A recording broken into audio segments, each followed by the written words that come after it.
जय सिया राम।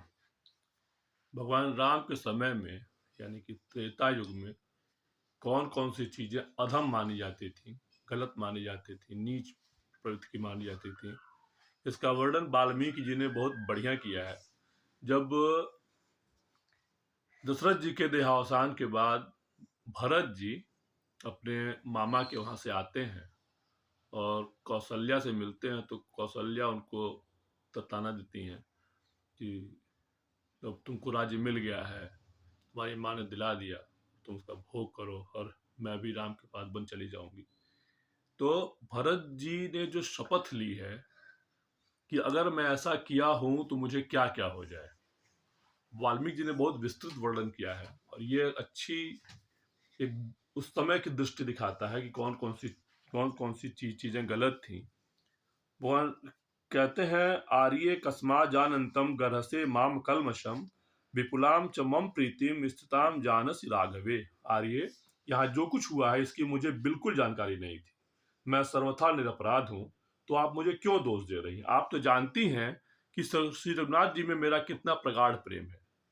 कृत शास्त्रानुरागा बुद्धिर्मा भूत तस्य कदाचन सत्य संध शताम श्रेष्ठो यस्यार्योन्मते गतः।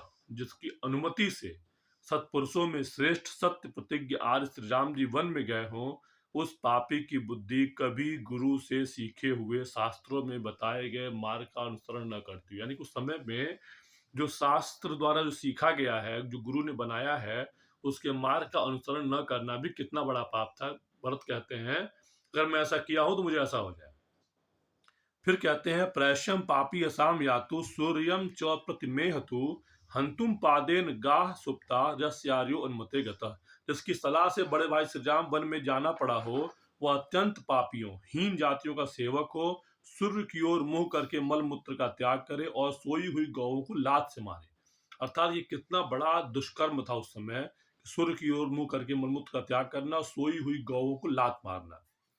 कारयित्वा महत्कर्म भर्ता वृत्यमनर्थकम अधर्मो योस्य सोस्यास्तु यस्यार्योन्मते गतः। जिसकी सम्मति से भैया श्री राम वन को प्रस्थान क्यों हो, उसको वही पाप लगे जो सेवक से भारी काम कराकर समुचित वेतन न देने वाले स्वामी। मतलब अगर सेवक से आपने काम करा लिया है और समुचित वेतन नहीं देते हैं तो भी कितना बड़ा पाप है, भरत बता रहे हैं। वो पाप मुझे लगेगा अगर मेरे अनुमति से भगवान श्री राम वन में गया हूं। परिपालयमानस्य राज्ञो भूतानि पुत्रवत् ततस्द्रुह्यताम पापम यस्यारुर्मते गतः। जिसके कहने से आर्य सृजान को वन में भेजा गया, उसको वही पाप लगे जो समस्त प्राणियों का पुत्र की भांति पालन करने वाले राजा से द्रोह करने वाले, यानी कि जो राजद्रोह करता है उसको भी कौन सा पाप लगता है, वो पाप मुझे लगे। फिर कहते हैं, जिसकी अनुमति से आर्य श्री राम वन में गया, उसको वही अधर्म का भागी हो जो प्रजा से उसकी आय का छठा भाग लेकर भी प्रजा वर्ग की रक्षा न करने वाला राजा होता है। यानी कि जो राजा प्रजा से टैक्स लेने के बाद यानी कि कितना टैक्स, छठवां भाग लेकर भी प्रजा की रक्षा नहीं करता है, जो पाप उसको लगता है वो पाप है। कितना बड़ा पाप ये भी था। फिर कहते हैं, इसकी सलाह से भैया श्री राम वन में जाना पड़ा, उसे वही पाप लगे जो यज्ञ में कष्ट सहने वाले ऋतुजों को दक्षिणा देने की प्रतिज्ञा करके पीछे इनकार करने लोग होता है। जो आपने दक्षिणा की प्रतिज्ञा की, अगर वो नहीं देते हैं तो भी आपको कितना बड़ा पाप लगता है, जो भरत कह रहे हैं मुझे लगे अगर मेरी अनुमति से भगवान श्री राम गए हो तो। हाथी घोड़े रथों से भरे एवं अस्त्र शस्त्रों की वर्षा से व्याप्त संग्राम में सत्पुरुषों के धर्म का पालन न करने वाले योद्धाओं को जो पाप लगता है, वह भी उस मनुष्य मतलब ये अगर योद्धा भी अपने धर्म से च्युत होता है उसको भी कितना बड़ा पाप लगता है।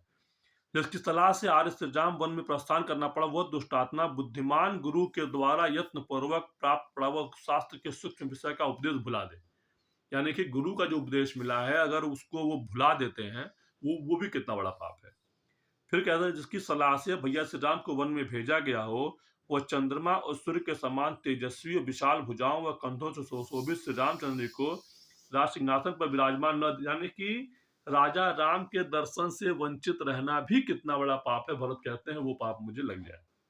फिर कहते हैं, जिसकी सलाह से आर्य श्री राम वन में गए, वह निर्दय मनुष्य खी खीर खिचड़ी और बकरी के दूध को देवताओं पितरों भगवान को निवेदन किए बिना व्यर्थ करके खाए। यानी कि आपका जो भोजन है, खीर है, खिचड़ी है, बकरी का दूध है, ये देवता और पितर और भगवान को बिना निवेदन किए खाने से भी कितना बड़ा पाप लगता है। फिर कहते हैं इसकी सम्मति से श्री राम जी को वन में जाना पड़ा हो, वह पापी मनुष्य गौओं के शरीर का पैर से स्पर्श, गुरुजनों की निंदा और मित्र के प्रति अत्यंत द्रोह करे। यानी कि गौ का पैर से स्पर्श करना, गुरुओं की निंदा करना और मित्र के प्रति द्रोह करना भी कितना बड़ा अधर्म उस समय था। जिसके कहने पर भैया श्री राम वन में गए हों, वह दुष्टात्मा गुप्त रखने के विश्वास पर एकांत में कहे गए किसी के दोष को प्रकट कर दे। यानी कि जो विश्वासघात का पाप है वो भी कितना बड़ा पाप था उस समय बता रहे हैं। जिसकी अनुमति से आर्य श्री राम वन में गए हो, वह मनुष्य उपकार न करने वाला, कृतज्ञ, सत्पुरुषों द्वारा परित्यक्त, निर्लज और जगत में सबके द्वेष का पात्र हो। फिर कहते हैं इसकी सलाह से आर्य श्री राम वन में गए हों, वह अपने घर में पुत्रों, दासों, भृत्यों से घिरा रहकर भी अकेले ही मिष्ठान्न का भोज करे। यानी कि आप अपने घर में पुत्र, दास और भृत्य यानी कि नौकर चाकरों से आपके घर में है, फिर भी आप अकेले ही कोई मिठाई खा लेते हैं, वो भी कितना बड़ा पाप है। भरत कहते हैं वो पाप मुझे लगे। जिसकी अनुमति से आर्य श्री राम का वनगमन हुआ हो, वह अपने अनुरूप पत्नी को न पाकर अग्निहोत्र धार्मिक कर्मों का अनुष्ठान के संतानहीन अवस्था में जाए। ये भी कितना बड़ा पाप था कि आपको अनुरूप पत्नी न पाइए, अग्निहोत्र न कर पाइए और संतानहीन मर जाइए। भरत कह रहे हैं वो पाप मुझे लगे अगर मैंने ऐसा किया हो तो। जिसकी सम्मति से मेरे बड़े भाई श्री राम वन में गए हों, वह सदा दुखी रहकर अपनी धर्म पत्नी से होने वाले संतान का मुंह न देखे और संपूर्ण आय का उपभोग किए बिना ही मर जाए। खुद को कितना बड़ा दुष्ट, अगर मैं ऐसा किया हूं तो मुझे ऐसा हो जाए। राजा, स्त्री, बालक और वृद्धों का वध करने तथा उसके भृत्यों को त्याग देने में जो पाप होता है वही पाप मुझे लगे। ये भी कितना बड़ा पाप था। राजा, स्त्री, बालक और वृद्धों का वध करना और अपने भृत्यों को त्याग देना, दोनों को चाह करो तो वो त्याग देने। फिर कहते हैं इसके सम्मति से भगवान श्री राम का वनगमन हुआ हो, वह सदैव लाह, मधु, मांस, लोहा और विष आदि निषिद्ध वस्तुओं को बेचकर कमाए हुए धन से अपने भरण पोषणियों कुटुंबीजनों का पालन करे। उस समय कुछ रहा होगा जबकि लाह, मधु, मांस और लोहा और विष तो ये बेच के धन कमाते थे, उसको भी बहुत बुरा मानते थे, उसको भी इतना निषिद्ध मानते थे। फिर कहते हैं जिसकी राय से श्री राम वन में जाने को विवश हुए, वह शत्रु पक्ष को भय देने वाले युद्ध के प्राप्त होने पर उसमें पीठ दिखाया, मतलब युद्ध में पीठ दिखाकर भागना भी कितना बड़ा पाप था, कितना बड़ा अपराध था। जिसकी सम्मति से आर्य श्री राम वन में गए हों, वह फटे पुराने मैले कुचैले वस्त्र से अपने शरीर को ढककर हाथ में खप्पर ले भीख मांगता उन्मत्त की भांति पृथ्वी पर घूमता फिरे। खुद कितना बड़ा श्राप दे रहे हैं। जिसकी सलाह से भगवान श्री राम वन में जाना पड़ा हो, वह काम क्रोध के वशीभूत होकर सदा ही मद्यपान, स्त्री समागम और द्यूत क्रीड़ा में आसक्त रहे। ये भी कितना बड़ा पाप माना जाता था कि जो मद्यपान करे, स्त्री समागम और द्यूत क्रीड़ा में ही आसक्त रहे। आसक्त महत्वपूर्ण है, करना तो ठीक है, आसक्त उसमें रहते हैं तो वो गलत है। इसकी अनुमति से आर्य श्री राम वन में गए हों, उसका मन कभी धर्म में न लगे, वो अधर्म का ही सेवन करे और अपात्र को धन दान करे। दान करना भी गलत है अपात्र को, इतना बड़ा पाप था। उसका मन धर्म में न लगे, अधर्म का सेवन करे और अपात्र को धन का दान करे। जिसकी सलाह से आर्य श्री राम का वनगमन हुआ हो, उसके द्वारा सहस्त्रों की संख्या में संचित किए गए नाना प्रकार के धन वैभव को लुटेरे लूट ले जाए। जिसके कहने से भगवान श्री राम को वन में भेजा गया हो, उसे वही पाप लगे जो दोनों संध्याओं के समय सोए हुए पुरुष को लगता है। आग लगाने वाले मनुष्य को जो पाप लगता है, गुरु पत्नी गामी को जिस पाप की प्राप्ति होती है, और मित्र द्रोह कर पाप, यानी कि दोनों संध्याओं के समय जो सोया हुआ वो भी बहुत बड़ा पाप है। आग लगाने वाला, गुरु पत्नी गामी और मित्र द्रोह भी कितना बड़ा पाप था उस समय। जिसकी सम्मति से आर्य श्री राम को वन में जाना पड़ा है, वह देवताओं, पितरों, माता पिता की सेवा कभी नहीं, यानी कि उस पुण्य से वंचित रह जाए। आप देवताओं के, पितरों के और माता पिता की सेवा से वंचित रह जाएं, ये भी कितना बड़ा पाप उस समय माना जाता था, आज भी है। जिसकी अनुमति से विवश होकर भैया श्री राम ने वन में पदार्पण किया हुआ पापी आज ही सत्पुरुषों के लोक से, सत्पुरुषों की कीर्ति से, सत्पुरुषों द्वारा सेवित कर्म से शीघ्र भ्रष्ट हो जाए। लेकिन सम्मति से आजान बाहु और विशाल वक्ष वाले आर्य श्री राम को वन में जाना पड़ा है, वह माता की सेवा छोड़कर अनर्थ के पद पे स्थित रहे। माता की सेवा छोड़कर अनर्थ पद में स्थित रहना भी कितना बड़ा पाप माना जाता है। जिसकी सलाह से भगवान श्री राम का वनागमन हुआ हो, वह दरिद्र हो, उसके यहाँ भरण पोषण पाने के योग्य पुत्र आदि की संख्या बहुत अधिक हो, और वह ज्वर रोग से पीड़ित होकर क्लेश को भोगता रहे। ये भी उस समय कितना बुरा माना जाता था। जिसकी अनुमति से आर्य श्री राम वन में गए, वह आशा लगाए ऊपर की ओर आंख उठाकर दाता के मुंह की ओर देखने वाले दीन याचकों की आशा को निष्फल कर दे। यानी कि जो आपकी ओर आशा से आंख उठाकर देख रहा है, उस याचक को भी दान न देना, कुछ न देना भी कितना बड़ा पाप है। जिसे कहने से भगवान श्री राम ने वन को प्रस्थान किया हुआ पापात्मा पुरुष चुगला, अपवित्र और राजा से भयभीत रहकर सदा छल कपट में रचा पगा दे। चुगली करना, अपवित्र रहना और राजा से हमेशा डर डर के रहने वाले को जो जैसा स्थिति होती है, वो स्थिति प्राप्त हो। जिसके परामर्श से आर्य का वनागमन हुआ हो, वह दुष्टात्मा ऋतुअन प्राप्त होने के कारण अपने पास आई हुई सती साध्वी ऋतुस्नाता पत्नी को ठुकरा दे। यानी कि पत्नी ऋतु स्नान के बाद पास में आती है, उसको ठुकराना भी बहुत बड़ा पाप है। जिसकी सलाह से बड़े भाई को वन में जाना पड़ा हो, उसको वही पाप लगे जो अन्न आदि का दान न करने वाले और स्त्री से द्वेष करने के कारण नष्ट हुई संतान वाले ब्राह्मण को प्राप्त होता है।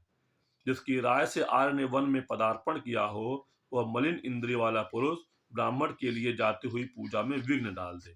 छोटे बछड़े वाली गाय का दूध, यानी कि 10 दिन के भीतर ब्याही हुई गाय का दूध दोहना भी कितना बड़ा अपराध था, कितना बड़ा पाप था उस समय। भरत कहते हैं वो मुझे लगे अगर मेरी अनुमति उसमें रही हो तो। जिसने आर्य श्री राम के वनागमन की अनुमति दी हो, वह मूढ़ धर्म पत्नी को छोड़कर पर स्त्री का सेवन करे। कितना बड़ा उसमें पाप रहा होगा ये। भरत कहते हैं वो पाप मुझे लग गया। पानी को गंदा करने वाले, दूसरे को जहर देने वाले मनुष्य को जो पाप लगता है, वह सारा पाप अकेले वही प्राप्त करे जिसकी अनुमति से विवश होकर आर्य श्री राम को वन में जाना पड़ा हो। जिसकी सम्मति से आर्य का वनगमन हुआ हो, उसे वही पाप लगे जो पानी होते हुए भी प्यासे को वंचित कर देने वाले मनुष्य को लगता है। भक्त्या विवदमानेषु मार्गमाश्रित्य पश्यत तेन पापेन युज्येत यस्यारुमते। जिसकी अनुमति से आर्य श्री राम वन में गए हो, वह उस पाप का भागी हो जो परस्पर झगड़ते हुए मनुष्यों में किसी एक के प्रति पक्षपात रखकर मार्ग में खड़ा हो, या उनका झगड़ा देखने वाले कलह प्रिय, मानी झगड़ा आप देख रहे हैं वो भी पाप है, या किसी एक के पक्ष में पक्षपात रख खड़े हैं वो भी उतना बड़ा पाप है। इस प्रकार पति और पुत्र से बिछड़ी हुई कौशल्या को शपथ के द्वारा आश्वासन देते हुए राजकुमार भरत दुख से व्याकुल होकर जमीन पर गिर पड़े। एवं आश्वासन्येव दुखार्तो अनुपातः विहीनां पतिपुत्राभ्याम कौशल्यां पार्थिवात्मजः।